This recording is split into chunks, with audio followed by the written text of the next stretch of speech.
The Lost Library by Rebecca Stead and Wendy Mass. Chapter 25 Mortimer. Mortimer's fourth day as guardian of the library was momentous. Early in the morning, the boy with the question mark face appeared with his very loud friend. As things turned out, Mortimer's help was needed. The boy with the question mark face got himself quickly turned around in the high bushes near Mortimer's beloved lost library, and then had trouble seeing the only thing there of any particular interest. Mortimer stood upon it until the boy finally noticed. "Thanks," the boy had said. "You're welcome," Mortimer said. In truth, he was feeling quite overwhelmed by memories of Petunia. There was no library anymore, but Mortimer had been standing exactly where the old blue doors had once been. And those blue doors would always remind him of his fierce sister, Petunia, because of the time she got stuck on top of them. He could almost hear her voice. "Chase me, Mortimer, chase me." "All your fault," his heart said. And then Miss Ann Baker, whom Mortimer knew well, brought her daughter to the little free library. A small suitcase swung from Mrs. Baker's hand. Her daughter held on the other hand, although she could mostly walk by herself now. "Hello, friend," Mrs. Baker said to Mortimer. "I heard you were the guardian of our new library. I brought you something." She held out a kitty treat. She often brought him a few when she had led tours at the History House. "Thank you," Mortimer said. "You're welcome," she said. Miss Baker always seemed to know what Mortimer was saying. He liked that. "Book," Mrs. Baker's daughter said. She dropped her mother's hand and pointed with both hands, one aimed at a red wagon full of books, the other one at Miss Gregorian's egg crate. "Yes, sweetie, books." "Look," the girl repeated, now pointing at Mortimer. Mrs. Baker laughed. "That's a cat. Meow." From the small suitcase which she opened on the grass, Mrs. Baker removed a folded blanket. She shook it out, and they settled on it, Mrs. Baker, her daughter, and Mortimer.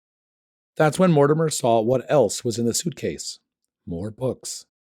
Everything was nicely arranged, with the small book spines all facing up, and inside the top of the suitcase, the word poetry had been painted in big letters and surrounded by several small paint handprints. "Paint," the little girl said, pointing. "Paint more, Mommy." "Our paints are at home, honey. Let's read now. Read book?" "Book," the girl confirmed. "Meow." Mrs. Baker removed one of the books from the case and opened it. "Here's a poem I love," she said. "This poem is called April Rain Song by Mr. Langston Hughes. He was a teenager when he wrote it." She cleared her throat and began. "Let the rain kiss you." Rain kiss, Mortimer thought. That reminded him of wind tickle. "Let the rain beat upon your head with silver liquid drops." Silver liquid, his heart said. Yes, exactly. Mortimer closed his eyes so he could listen better. When the poem was over, he opened them. Something inside him had changed. Listening to poetry, Mortimer's heart said, feels like looking in a mirror. Maybe he was good with words, in his own way. He wished he could tell Petunia. "Whoops," Mrs. Baker said. Mortimer looked up and saw clouds, heavy and low. He felt a few drops of rain. Mrs. Baker closed the book and carefully pushed the suitcase along the grass until it was tucked safely under the umbrella. They all scooched until they were underneath too. Together they watched the rain fall. Silver liquid drops. But Mortimer felt unaccountably tired. He knew he was old, but he had hardly ever felt old. Now he did. If Petunia is anywhere, he told himself, she must be old too, which seemed impossible. Mrs. Baker left the suitcase, which became the library's fourth room. Chapter 26 Evan. Friday morning, Evan's parents made him a special graduation breakfast, French toast with bananas. His mom squeezed fresh orange juice, and his dad cooked the bananas with sugar in a pan, making them sweet and crunchy. When they were sitting at the table, his parents looked pretty happy.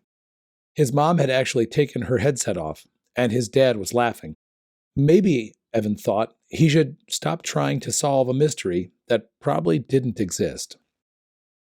He tried not to wonder about H.G. Higgins. He tried to worry about nothing other than keeping his button-down shirt clean for graduation that afternoon. He was stuffing books into his backpack near the back door when his mom asked, "Have you been back to the little free library, Ev? I drove by yesterday. People sure seem to love it." Evan hadn't been back. He could see it across the street on his way to school, though. It was definitely growing. His dad said, "I'd like to see it too. Maybe after graduation." "It's weird they never rebuilt the real library," Evan said. "Why didn't they?" His mom cleared her throat. "Well, when the library burned down, it was a really painful time for the town." "Dad, you lived here." His mother had grown up in California. She and his dad had met in college. "Didn't anyone want to rebuild it?" His dad was staring at the table. He said, "If anyone did think about rebuilding, I'd be the last person in town they would talk to about it." The kitchen felt quieter than it had been. Even the refrigerator seemed to hold its breath. Evan said, "Why?" But his dad just smiled. "I don't know why I just said that, Evan. I guess I didn't get much sleep. The school librarian said you used to work at the library when you were in high school. Were you working there when it burned down? Did you know the people who died?" His dad looked at the floor. "I have so many emails to answer, Evan. I can't have this conversation right now. I'll see you at graduation." "Yes, the picnic," his mom said, fiddling with the headphones that hung around her neck. "Dad's making a pie." She was nervous, Evan realized. "You guys," Evan said, "you can't just not tell me anything." His parents studied him. The way they were looking at him made Evan feel, for those few seconds, like he could see himself through their eyes. He stood tall and looked right back at them. Then his dad looked up and said, "You're right, Evan. How about after the picnic, you and I talk? We can walk home together." Evan hesitated. "This afternoon? You won't back out?" "No chance. It's a plan. So, get yourself on the road and let me do my work and start up this pie." Evan glanced at his mom, who was smiling across the kitchen at his dad. His dad would explain it all. Today. Why hadn't he just asked him before? He left the house feeling closer than ever to solving this probably not even a mystery. The day felt long, even for half a day. Evan mostly looked around their classroom and felt weird that they were never coming back to it. He couldn't even eat his lunch, but he wasn't sure if it was because he was excited about graduation, nervous about talking to his dad later, or sad about leaving Martinville Elementary. Through the cafeteria windows, they started to hear cars pull up. The families were coming. Mr. O'Neill excused himself, and everyone knew why. Every year, he bought a new bow tie for graduation, and he always put it on right before the ceremony started. The ties were usually colorful. "What do you think it'll be?" Evan asked Rafe, who was eating Evan's sandwich. "Polka dots? Rainbow stripes?" Rafe chewed. "Baseballs, maybe?" "Baseballs?" Then Mr. O'Neill reappeared wearing a bow tie with little books on it. And some of the kids clapped. "In honor of our new little free library," he said, patting his tie. "This is it. Graduation time. Let's line up."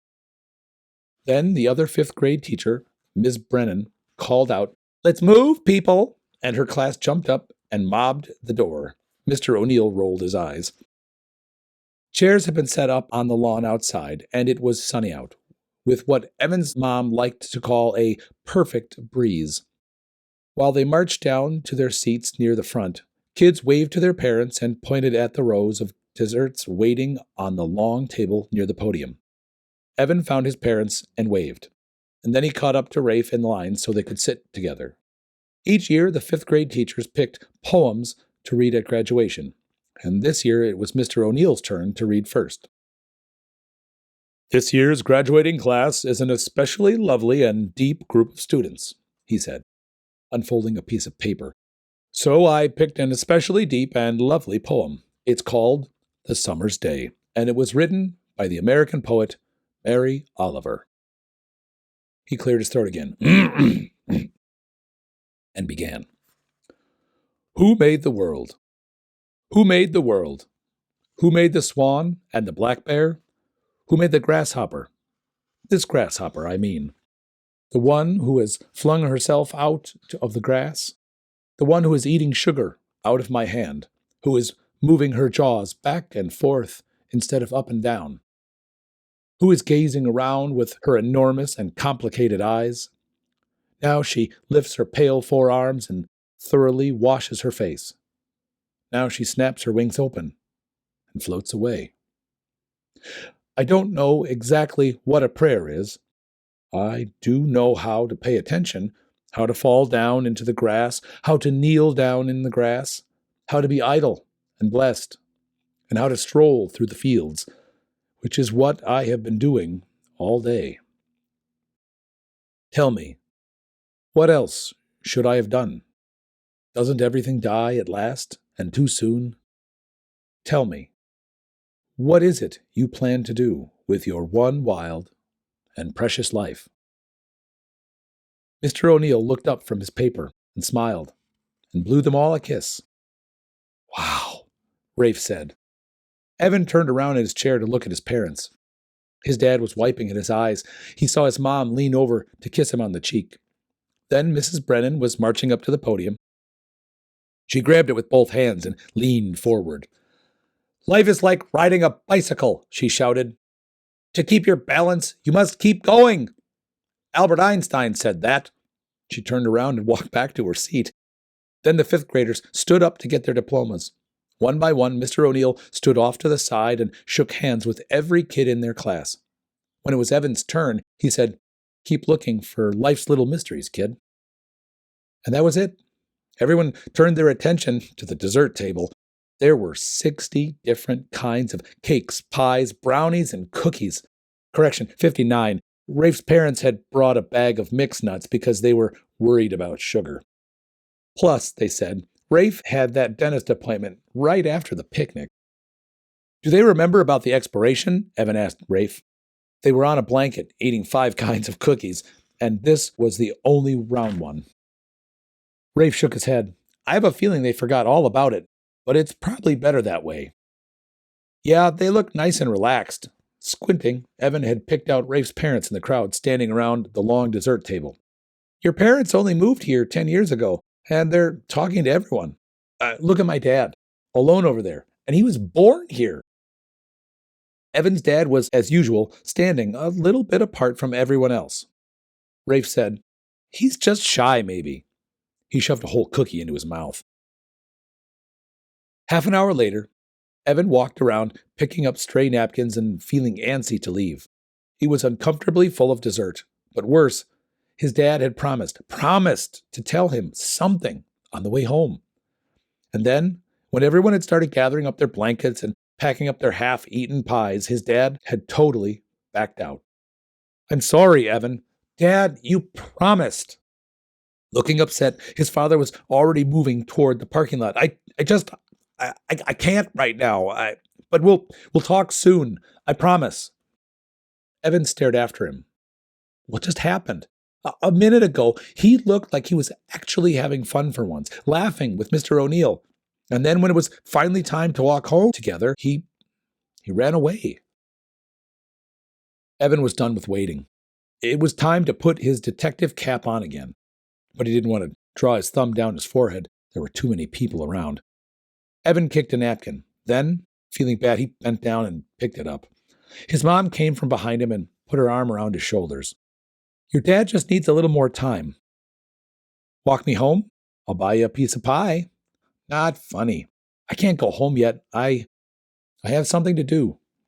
"Okay, but be home for dinner. His mom raised the basket in her hand. We're having pie. And that's the end of chapter 25 and 26.